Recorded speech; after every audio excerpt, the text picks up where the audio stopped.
ശ്രീ മഹാഭാരതത്തിലെ വിരാട പർവ്വത്തിലെ ഏറ്റവും അവിസ്മരണീയമായ രോമാഞ്ചജനകമായ ഒരു മുഹൂർത്തത്തിലാണ് നമ്മൾ എത്തി നിൽക്കുന്നത്. അജ്ഞാതവാസം നടത്തുന്ന പാണ്ഡവന്മാരുടെ തിരിച്ചറിയൽ പരേഡ് പോലെ കൗരവന്മാർ വിരാട രാജാവിൻ്റെ പശുക്കളെ അപഹരിച്ചു കൊണ്ടുപോകുന്നു. തീർത്തും അധാർമികമായൊരു നടപടിയാണ്. എന്ന് വെച്ചാൽ ഒരു അന്യരാജ്യത്തെ അവനവൻ്റെ ഒരു സ്വാർത്ഥ കാര്യത്തിന് വേണ്ടിയിട്ട് ആക്രമിക്കുക എന്നുള്ള ഒരു തികച്ചും അധാർമികമാണ്, ഒരു തരത്തിൽ ന്യായീകരിക്കാൻ പറ്റാത്തതാണ്. അത് പാണ്ഡവന്മാരെ പുറത്ത് ചാടിക്കാനും അവരെ തിരിച്ചറിഞ്ഞ് രണ്ടാമതും അവരെ വനവാസത്തിന് അയക്കാനും വേണ്ടിയിട്ടുള്ള ഒരു ആസൂത്രണമായിരുന്നു.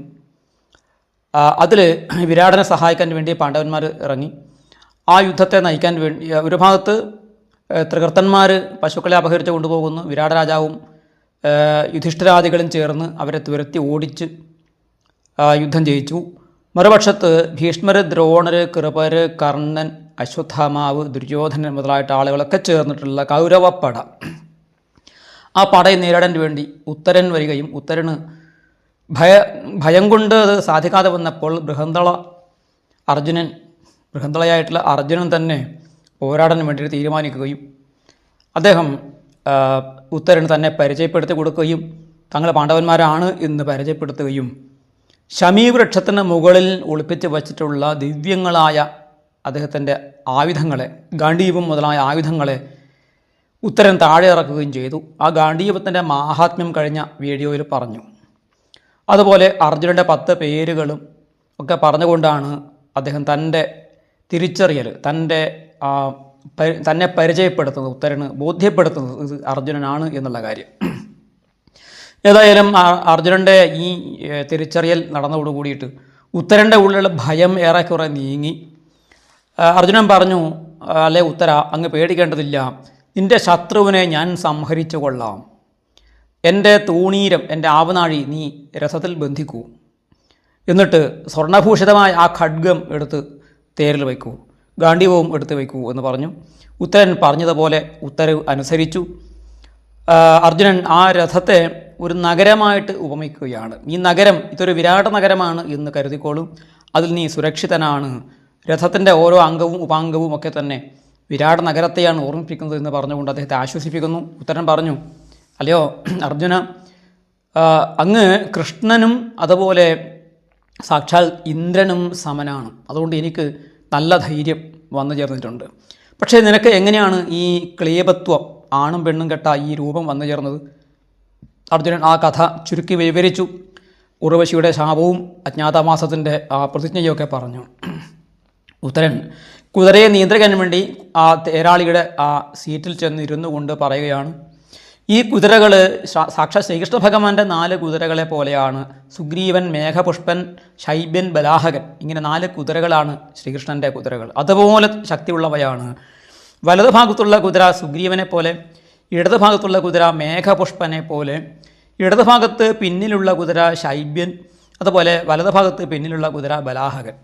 അപ്പോൾ ഈ 4 കുതിരകളെ കെട്ടുമ്പോൾ 2 കുതിരകൾ മുന്നിലും 2 കുതിരകൾ അവയുടെ പിന്നിലുമായിട്ടാണ് അവയെ കെട്ടുന്നത് എന്ന കാര്യം നമ്മൾ ശ്രദ്ധിക്കണം. 4 കുതിരകൾ ഇങ്ങനെ നിരക്കെ കെട്ടുകയല്ല ചെയ്യുന്നത്, മുന്നിലും പിന്നിലുമായിട്ടാണ് വരിക. അപ്പോൾ അതിൻ്റെ മുന്നിലുള്ള ആ കുതിരയുടെ കയറ് കുറച്ചൊന്ന് വലുതായിരിക്കും, ദൈർഘ്യമുള്ളതായിരിക്കും, അത് മുന്നിൽ പായും.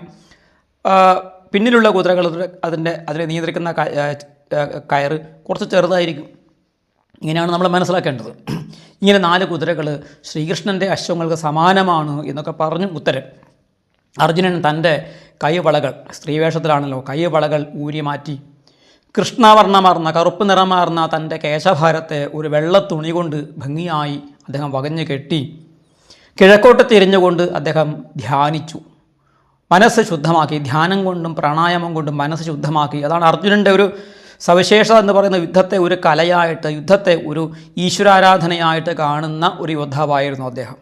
കിഴക്കോട്ട് തിരിഞ്ഞുകൊണ്ട് പ്രാർത്ഥിക്കുകയാണ്. അത് മറ്റൊരു യോദ്ധാവിലും നമ്മളെ കാണാത്ത പ്രത്യേകതയാണ്. താൻ പഠിച്ചു വെച്ചതായ, തനിക്ക് ദേവന്മാർ ഒക്കെ തന്ന, ശിവനുമൊക്കെ തന്നതായിട്ടുള്ള ദിവ്യമായ അസ്ത്രങ്ങളെ മനസ്സുകൊണ്ട് ധ്യാനിച്ചുകൊണ്ട് രഥത്തിലിരുന്നു. അപ്പോൾ എല്ലാ അസ്ത്രങ്ങളും സ്വരൂപം ധരിച്ചുകൊണ്ട് അർജുനൻ്റെ മുന്നിൽ പ്രത്യക്ഷമായി. നോക്കൂ, അർജുനന് മാത്രം കഴിയുന്ന ഒരു സിദ്ധിയാണിത്. ആ അസ്ത്രങ്ങൾ തൊഴുകയുമായിട്ട് അർജുനൻ്റെ മുന്നിൽ പറയുകയാണ്.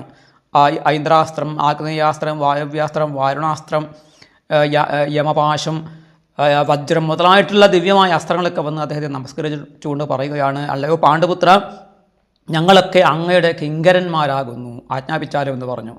പക്ഷേ അർജുനൻ അവരോട് ആജ്ഞാപിക്കുകയല്ല, അർജുനൻ അവരെയൊക്കെ തന്നെ അഭിവാദ്യം ചെയ്തു. എന്നിട്ട് പറഞ്ഞു, നിങ്ങളേവരും എൻ്റെ മനസ്സിൽ എന്നും വസിച്ചുകൊണ്ടിരിക്കണം, ഈ യുദ്ധത്തിൽ എന്നെ സഹായിച്ചുകൊണ്ട് എൻ്റെ ഉള്ളിൽ വസിക്കണം എന്ന് പ്രാർത്ഥിക്കുകയാണ്. അതിനുശേഷം അദ്ദേഹം ഗാണ്ഡീവത്തിൻ്റെ ഞാൺ വലിച്ചു മുറുക്കി കെട്ടി ജാക്ഷേപം ചെയ്തു. അതായത് ഞാൻ വലിച്ചു വിടുക എന്ന ഒരു ക്രിയയാണ്. ഞാൻ വലിച്ചു വിടുന്ന ആ ശബ്ദം കൊണ്ട് ഭൂമി മുഴുവൻ പ്രകമ്പനം കൊണ്ടു എന്ന് പറയുന്നു. സ നിർഘാതോ ഭുവത് ഭൂഭിത് ദിക്ഷു വായുർവവൗ ഭൃശം പപാത മഹതീചൊൽക്ക ദിശോന പ്രഭകാശിരേ. അതിൻ്റെ നിർഘാതം കൊണ്ട് ഭൂമിയെ പിളരുന്നതായ ശബ്ദമുണ്ടായി. എല്ലാ ദിക്കുകളിലും വായു പ്രവഹിക്കാൻ തുടങ്ങി. വലിയ വലിയ ഉൽക്കകൾ ആകാശത്ത് നിന്നും ഭൂമിയിലേക്ക് പതിച്ചു. ദിക്കുകളൊക്കെ ഇരുട്ടിലാണ്ട് പോവുകയും ചെയ്തു, പ്രകാശിക്കാതെയായി. വൃക്ഷങ്ങളൊക്കെ കിടുകിട വിറച്ചു. കൗരവന്മാർക്ക് അത് അശല്യപാതം പോലെ ഇടിത്തി വീണത് പോലെയുള്ള ഒരു അനുഭവമായിരുന്നു അദ്ദേഹത്തിൻ്റെ ഞാണലിയുടെ ശബ്ദം. അത് കേട്ട് ഉത്തരൻ പറഞ്ഞു, ഏകസ്ത്വം പാണ്ഡവശ്രേഷ്ഠ ബഹൂനേതാൻ മഹാരഥാൻ കഥം ജ്യേഷ്യസി സംഗ്രാമേ സർവശസ്ത്രാസ്ത്രപാരകൻ. അല്ലയോ പാണ്ഡവശ്രേഷ്ഠ, അങ്ങ് ഒറ്റയ്ക്ക് എങ്ങനെയാണ് ഈ സർവ അസ്ത്രശസ്ത്രങ്ങൾ പഠിച്ച് മുന്നിൽ നിൽക്കുന്ന മഹാരഥന്മാരായ കൗരവന്മാരെ ഒറ്റയ്ക്ക് എങ്ങനെയാണ് യുദ്ധത്തിൽ നേരിടുക, എങ്ങനെയാണ് ജയിക്കുക? എനിക്ക് മനസ്സിലാകുന്നില്ല. ഇതിൻ്റെ ടെക്നിക്ക് എന്താണ്? അസഹായോസ്തി കൗന്ദേയ സസഹായാശ്ച കൗരവാഹ. കൗരവന്മാർ സഹായമുള്ളവരാണ്, സൈന്യത്തിൻ്റെയും ആനയുടെയും കുതിരകളുടെയും സഹായമുള്ളവരാണ്. അനേകം ആളുകൾ മഹാരഥന്മാരുമുണ്ട്. അങ്ങ് അസഹായനാണ്, കൂടെ ആരുമില്ല, പിന്നെ എങ്ങനെ അങ്ങ് ജയിക്കും? അപ്പോൾ അർജുനൻ പറഞ്ഞു, അല്ലേ ഉത്തര, ഗന്ധർവന്മാരോട് പണ്ട് ഏറ്റുമുട്ടുമ്പോൾ, ചിത്രരഥാദികളോട് ഏറ്റുമുട്ടുമ്പോൾ കസ്തദാസി സഖാമമ്മ, എനിക്ക് ആരായിരുന്നു അന്ന് കൂടെ ഉണ്ടായിരുന്നത്? ആരും ഉണ്ടായിരുന്നില്ല. ഖാണ്ഡവം ദഹിപ്പിക്കുന്ന സമയത്ത് കസ്തദാസി സഖാമമ്മ, അന്ന് ആരായിരുന്നു എൻ്റെ കൂടെ? ആരും ഉണ്ടായിരുന്നില്ല. നിവാത കവചന്മാരെന്ന് പറയുന്ന അസുരന്മാരെ, ദേവലോകത്ത് നിന്ന് ദേവന്മാർക്ക് പോലും സാധിക്കാത്ത അവരെ, കൂടാനുകൂടി വരുന്ന നിവാത കവചന്മാരെ, കാലകേയന്മാരെ, പൗലോമന്മാരെ ഒക്കെ ഞാൻ ഒറ്റക്ക് യുദ്ധം ചെയ്തിട്ടാണ് വധിച്ചത് എന്ന് കേട്ടിട്ടില്ലേ? അന്നൊന്നും എനിക്ക് ആരും സഹായമില്ലായിരുന്നു. പക്ഷേ ആരും സഹായമില്ല എന്ന് നീ കരുതേണ്ടതില്ല. എനിക്ക് ചില ആളുകൾ സഹായമുണ്ട്.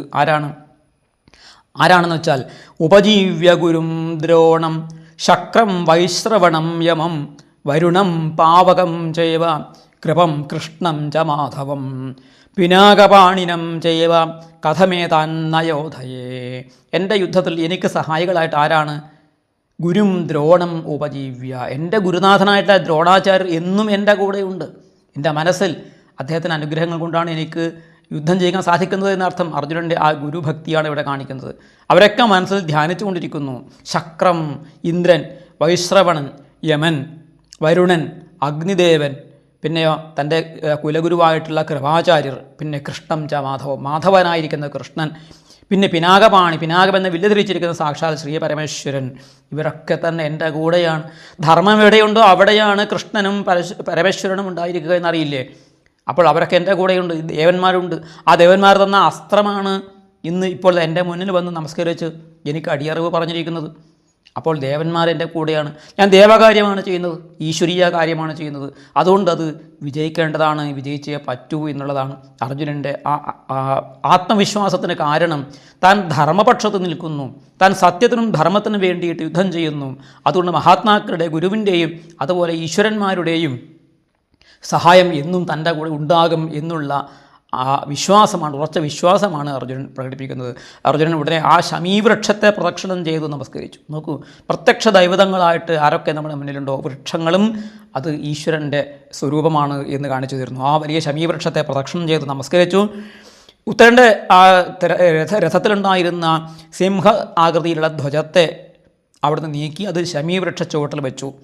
അദ്ദേഹം വീണ്ടും ധ്യാനനിരതനായി. എന്തിനാണ് വീണ്ടും ധ്യാനിച്ചത്? കാഞ്ചനം സിംഹലാംഗൂലം ധ്വജം വാനരലക്ഷണം മനസാ ചിന്തയാമാസ പ്രസാദം പാവകസ്യ ച. തൻ്റെ ദിവ്യരഥത്തെ, അഗ്നിദേവൻ തനിക്ക് തന്ന രഥത്തെയാണ് അദ്ദേഹം ധ്യാനിച്ചത്. ലാങ്കൂലം, സിംഹത്തിൻ്റെ വാലോട് കൂടിയിട്ടുള്ള വാനരനാണ് അതിൻ്റെ ധ്വജചിഹ്നം. സാക്ഷാൽ ഹനുമാൻ സ്വാമിയാണ്. ആ ഹനുമാൻ്റെ ധ്വജചിഹ്നത്തോട് കൂടിയിട്ടുള്ള വാനര ലക്ഷണമായിട്ടുള്ള ആ ദിവ്യരഥത്തെ അഗ്നിഭഗവാനെയും അദ്ദേഹം ധ്യാനിച്ചു. അപ്പോഴതാ ആകാശത്തു നിന്നും പതാകയോടൊപ്പം രഥത്തിൻ്റെ അംഗങ്ങളും ഉപാംഗങ്ങളും ഓരോന്നോരോന്നായിട്ട് വന്ന് പരസ്പരം ഘടിക്കുകയാണ്. അതിൻ്റെ അസംബ്ലിങ് നടക്കുകയാണ് അവിടെ വെച്ച്. അതിൻ്റെ ഓരോ സ്പെയർ പാർട്സും ആകാശത്തു നിന്ന് വരികയാണ്. ദിവ്യമായ രഥമാണത്. അതൊക്കെ ചേർന്നുകൊണ്ട് ദിവ്യമായ രഥമായി വലിയ ആ കൊടിയടയാളമായിട്ട് ജീവനോടെ ഇരിക്കുന്ന സജീവമായിട്ടിരിക്കുന്ന സാക്ഷാൽ മാരുതി ഭഗവാൻ ആഞ്ജനേയ സ്വാമി ഗർജനം ചെയ്യുന്ന ആ ഹനുമാൻ സ്വാമിയുടെ ചിഹ്നത്തോട് കൂടിയിട്ട് രഥം അവിടെ പ്രത്യക്ഷപ്പെട്ടു. അർജുനൻ ആ രഥത്തെ പ്രദക്ഷിണം ചെയ്ത് നമസ്കരിച്ചു. തൻ്റെ ആയുധങ്ങളെ, തൻ്റെ രഥത്തെ എല്ലാറ്റിനെയും അർജുനൻ ആദരിക്കും. എല്ലാം ഭക്തിയോട് കൂടിയിട്ടാണ് ചെയ്യുന്നത്. അദ്ദേഹം ഉടനെ ഗോധാങ്കുലി ത്രാണം, തൻ്റെ വിരലുകളെ രക്ഷിക്കാനുള്ളതായ കവചങ്ങളെ വിരലുകളിൽ അണിഞ്ഞു. ആവനാഴി തൻ്റെ പുറകിൽ വലിച്ചു കെട്ടി. എന്നിട്ട് വടക്കോട്ട് യാത്ര ചെയ്തു. എപ്പോഴും യാത്ര ചെയ്യുമ്പോൾ ശുഭമായ ദിക്കിലേക്ക് യാത്ര ചെയ്യും. വടക്കോട്ട് തിരിഞ്ഞ് ആദ്യം യാത്ര ചെയ്തു. അങ്ങനെ ആ കവിപ്രവരകേതന, കവിശ്രേഷ്ഠൻ്റെ കൊടിയടയാളത്തോട് കൂടിയിട്ടുള്ള ആ വീരപുരുഷൻ ശത്രുവിന് രോമഹർഷമുണ്ടാക്കുന്ന രീതിയിൽ തൻ്റെ മഹാശംഖം, ദേവദത്തം ധനഞ്ജയ, ദേവദത്തം എന്ന പേരുള്ളതായ അദ്ദേഹത്തെ ശംഖ് അതിശക്തമായിട്ട് വിളിച്ചു. ആ ശംഖത്തിൻ്റെ ശ്രുതിയോട് ചേർത്തുകൊണ്ട്, അതിൻ്റെ സ്വരത്തോട് തൻ്റെ സ്വരം ചേർത്തുകൊണ്ട് കൊടിയടയാളമായ സാക്ഷാൽ മാരുതി ഹനുമാൻ അതിഗംഭീരമായിട്ട് ഗർജനവും ചെയ്തു. ഈ ഹനുമാൻ്റെ ഗർജനവും ശംഖനാദവും ചേർത്ത് ആ ശബ്ദധ്വനി അവിടെ മുഴങ്ങിയപ്പോൾ കുതിരകൾ ഭയന്ന് മുട്ടുകുത്തിപ്പോയി. തേർത്തടത്തിൽ തേര് നിൽക്കാൻ വേണ്ടി ഇരിക്കുന്ന ഉത്തരൻ അവിടുന്ന് തെറിച്ചു വീണു. അദ്ദേഹം അവിടുന്ന് തെറിച്ച് രഥോപസ്ഥത്തിൽ ചെന്ന് മറിഞ്ഞ് വീഴുകയാണ്. ആര്? നമ്മുടെ ഉത്തരൻ എന്ന് പറയും. യുദ്ധം ചെയ്യിക്കാൻ വേണ്ടിയിട്ട് വീമ്പുകളൊക്കെ വന്ന ഉത്തരകുമാരനാണ് അവിടെ വീണ് കിടക്കുന്നത്. അർജുനൻ ചെന്ന് ആ കുതിരകളെ പിടിച്ച് എഴുന്നേൽപ്പിച്ചു. എന്നിട്ട് ഉത്തരനെ തൻ്റെ നെഞ്ചോട് ചേർത്ത് ആശ്ലേഷം ചെയ്തുകൊണ്ട് പറഞ്ഞു, അല്ല ഉത്തര, നീ മുമ്പ് ആനകളുടെ ചിഹ്നം വിളിയും കുതിരകളുടെ ശബ്ദവും ഭേരി ശബ്ദം, ആ പെരുമ്പറ കൂട്ടുന്ന ശബ്ദവും ഒന്നും യുദ്ധസമയത്ത് കേട്ടിട്ടില്ലേ?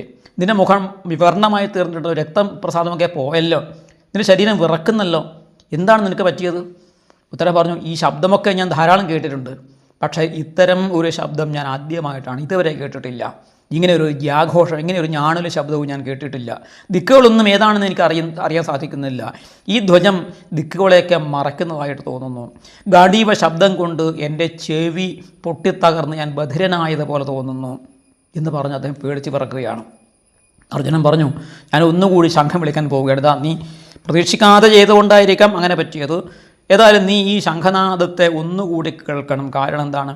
യുദ്ധം ചെയ്യാനുള്ള ധൈര്യം നിനക്ക് വളർന്നു വരണം. നീ കുട്ടിയാണ്, ധൈര്യം ഉണ്ടാകണം നിനക്ക്.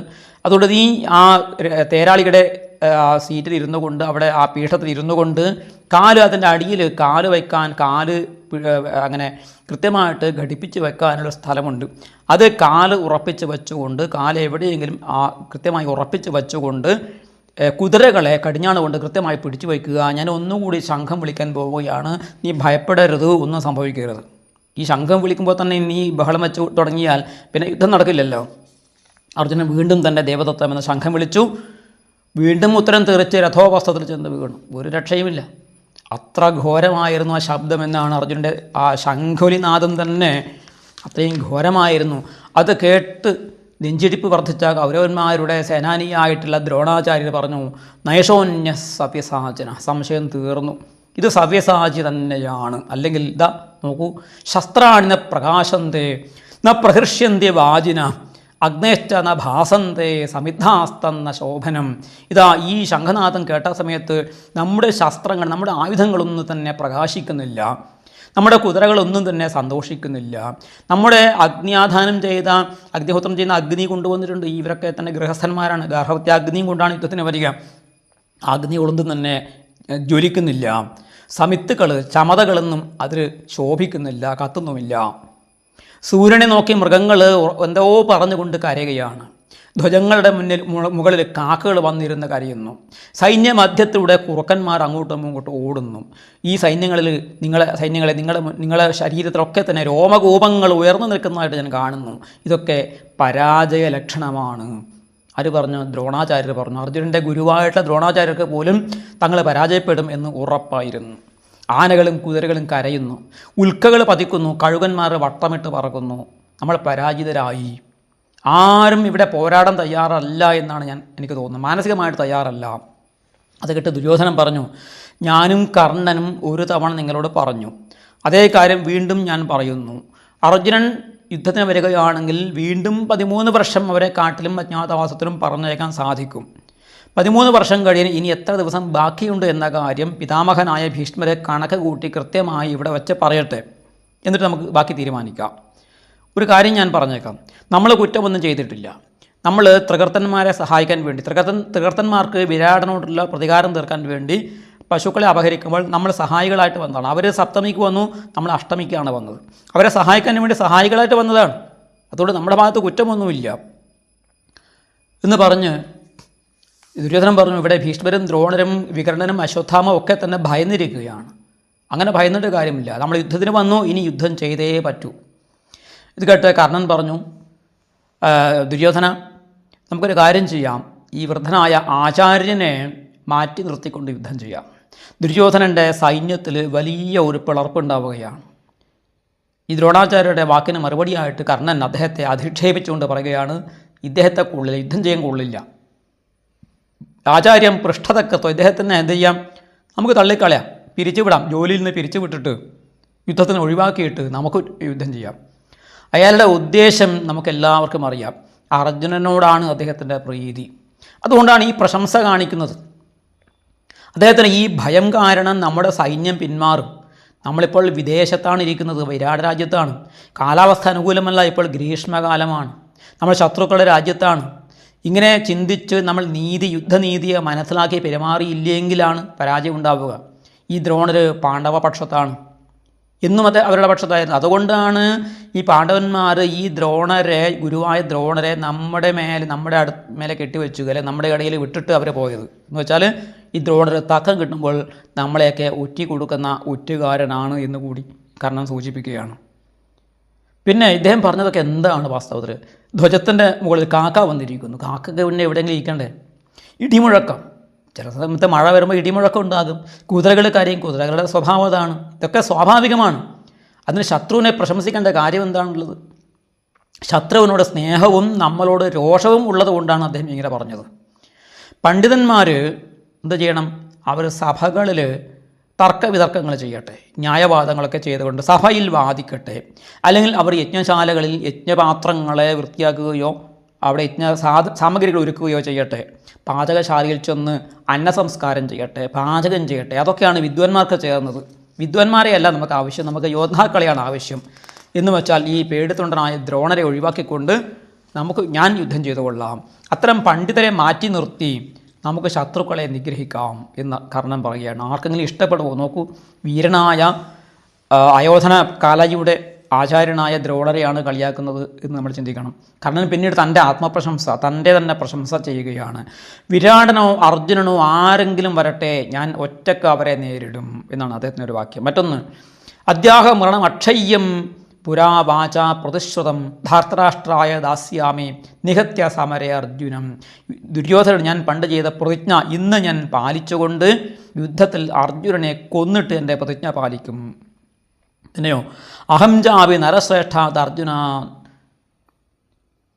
നവരക്കുചിൽ, ഞാൻ നരശ്രേഷ്ഠനായ അർജുനനേക്കാൾ ഒട്ടും കുറവല്ല എന്നായിരുന്നു അദ്ദേഹത്തിൻ്റെ ഒരു വാദം.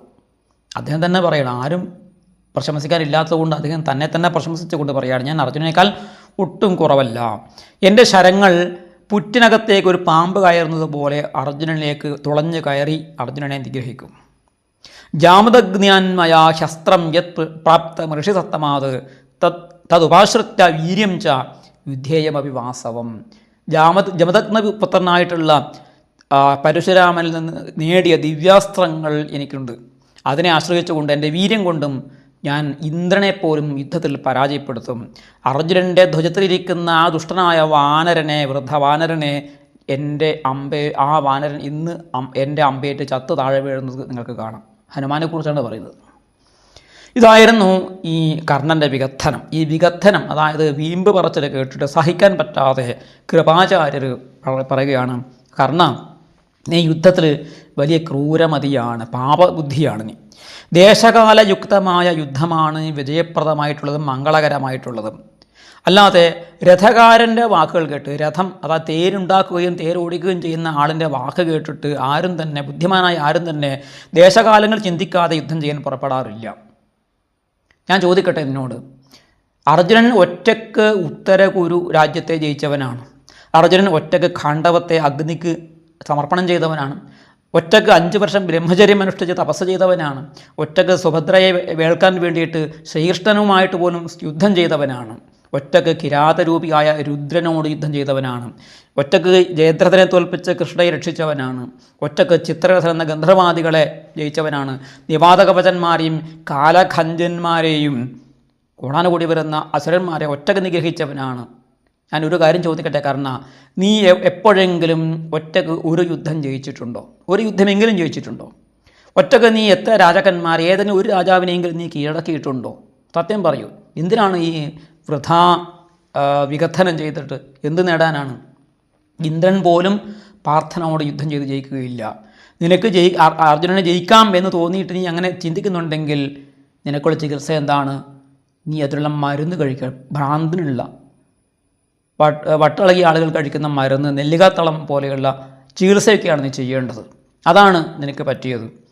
ഒരുപാട് ഉപമകളൊക്കെ പറഞ്ഞു കൃപാചാര്യർ.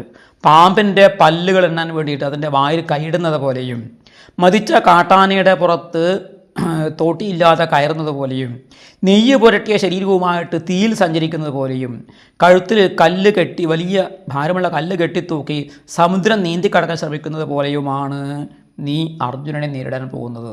ഇതൊക്കെ നിരവധി ഉപമകൾ അദ്ദേഹം പറഞ്ഞു. ഒരു കാര്യം. മറ്റൊന്ന്, 13 വർഷം ബന്ധനത്തിലായിരുന്ന ഒരു സിംഹമാണ് ഇപ്പോൾ കെട്ടഴിഞ്ഞ് പുറത്ത് വന്നിരിക്കുന്നത്. അവൻ നമ്മളെ ആരെയും ബാക്കി വയ്ക്കില്ല. കാരണം ദുര്യോധന, ശ്രദ്ധിച്ചോളൂ. പക്ഷെ ഞാൻ പറയുന്നു, ദ്രോണർ, ഭീഷ്മർ, അശ്വത്ഥമാവ്, നീ, ഞാൻ, നമ്മളൊക്കെ ചേർന്നിട്ട് ഒരുമിച്ച് യുദ്ധം ചെയ്താൽ നിനക്കും ഞങ്ങൾക്കും നല്ലത്. സാഹസം വേണ്ട. നമുക്ക് ഷഡ്രഥന്മാരായിട്ട് 6 രഥങ്ങളിൽ ഇരുന്നു കൊണ്ട് 6 പേർക്ക് ഒരുമിച്ച് അർജുനനെ നേരിടാം. അത് മാത്രമേ ഇപ്പോൾ വഴിയുള്ളൂ, മറ്റൊരു വഴിയുമില്ല എന്ന് ആര് പറഞ്ഞു? കൃപാചാര്യർ പറഞ്ഞു. തുടർന്ന് അശ്വത്ഥമാവിൻ്റെ ഊഴമാണ്. എന്താണ് അശ്വത്ഥമാവ് കർണനോട് മറുപടിയായിട്ട് പറഞ്ഞു? തൻ്റെ അച്ഛനെ നിന്ദിച്ച കർണനെ അശ്വത്ഥമാവ് വെറുതെ വിടില്ലല്ലോ. അശ്വത്ഥമാവ് പറഞ്ഞ വാക്കുകൾ കൂടി നമുക്ക് ശ്രദ്ധിക്കാം.